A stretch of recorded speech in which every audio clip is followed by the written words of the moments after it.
Hello everyone, this is Zakir, and it's my Capstone project, and my project is about T-leaf disease prediction using XgBoost in the convolution neural networks and k-nearest neighbors.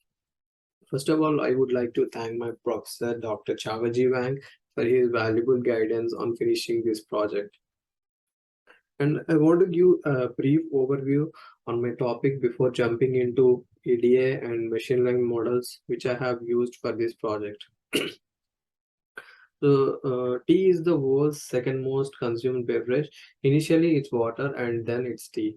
So, on every day, even I start my day with the tea, and it also improves the human immune system and used in preparing medicines. And nowadays, plenty of crops are experiencing different types of diseases, and most farmers don't know which disease the plant was experiencing. So this is leading to a loss of tea plant productivity, and farmers are going into huge losses. And these tea plants are grown mostly in mountain ranges. So in these regions, only a few people live together, and we cannot find much help from other people to identify these diseases. So therefore, it is um, time consuming and expensive for specialists to go to the tea estate in order to make a diagnosis. So these are the some of the major reasons to work on this project. So basically, I want to develop a model using machine learning and image processing techniques to identify which disease the tea plant was experiencing. In this way, my model will help tea plant farmers for prediction.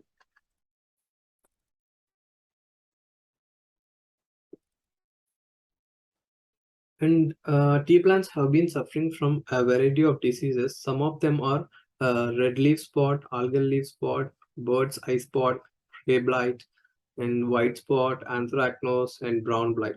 So these are all diseases contained in my image dataset, and including this, I also included some of the healthy tea leaf images because sometimes farmer may suspect that the leaf might be experiencing some diseases, but at that time, if the leaf is in healthy condition, so my model can predict it's in a healthy state, you don't need to worry.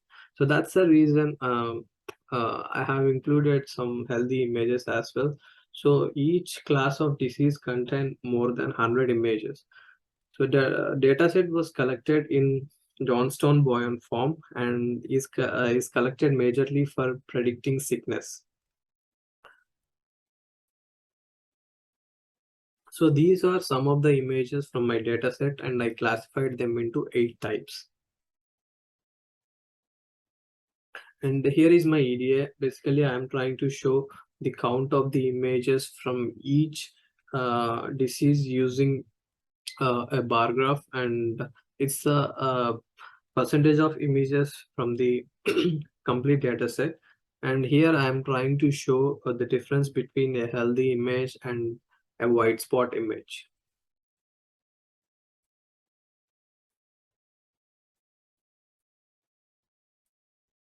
So in this project, I have used 3 models, KNN, XgBoosting, and CNN. So before going to know about the accuracies um, for my models, which I have used in this project, so I will give a brief intro, like what is KNN, XgBoosting, and CNN. So coming to KNN, so KNN is a data classification approach that estimates the likelihood that a data point will belong to one of the groups based on the data point closest to it.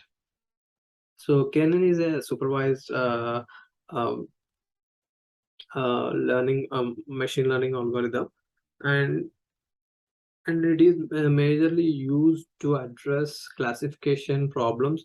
It is used for regression problems as well, but it is majorly used for classification problems. And in some of the areas, this KNN is applied, like computer vision, and some of the projects like loan approval, stock price prediction. And that's all about KNN. And coming to XgBoost, XgBoost is a decision tree based ensemble machine learning algorithm that uses a gradient boosting framework, and it is used for supervised learning in machine learning, and it is a method where new models are created that computes the error in previous model, and then leftover is added to make the final prediction. And finally, coming to CNN, the CNN is a class of deep learning neural networks, and CNNs are majorly used for image recognition. And some of the major concepts of CNN are max pooling, dropout, and flattening. When coming to max pooling is a pooling operation that selects the maximum element from the region of the feature map covered by the filter. And the output after max pooling, the layer would be the most prominent feature of the previous feature map. And coming to dropout is a technique where randomly selected neurons are ignored during training. They are basically dropped out randomly. And finally, coming to flattening is converting the data into a one-dimensional array for inputting it to next layer. So we flatten the output of the convolution layers to create a single long feature vector. And these are the results. So out of my three models, XgBoost performed with better accuracy of 65%. And it's the classification report for the XgBoosting model, and it is the testing accuracy, like comparison between KNN and XgBoosting. So CNN also I have used and developed the model, but it didn't show up with much accuracy when compared to KNN and XgBoosting. And coming to the deployment, I have deployed my model using Streamlit. So Streamlit is an open source Python framework for building web apps for machine learning and data science. So we can instantly develop web apps and deploy them easily using Streamlit.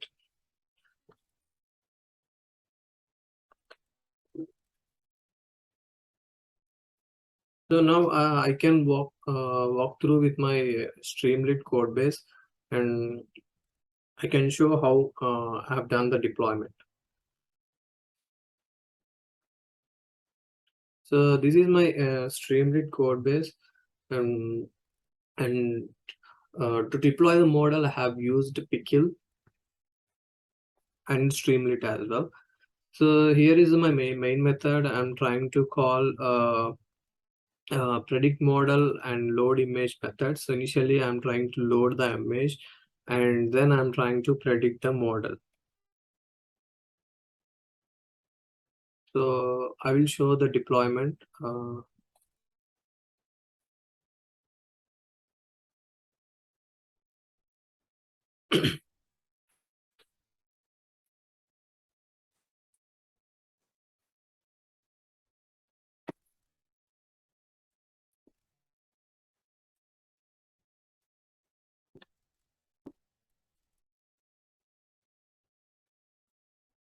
So this is my UI, and with the browse files, I can upload the image, and I can calculate my prediction, like which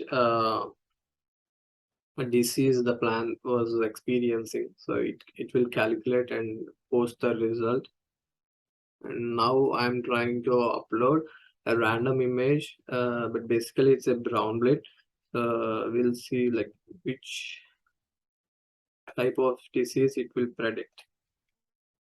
So it predicted brown blight, but this is not 100% accurate. Sometimes it gives false predictions as well, but most of the times it gives the correct one. And, and finally, I want to conclude this project that XgBoosting showed up with more accuracy when compared with the other two models.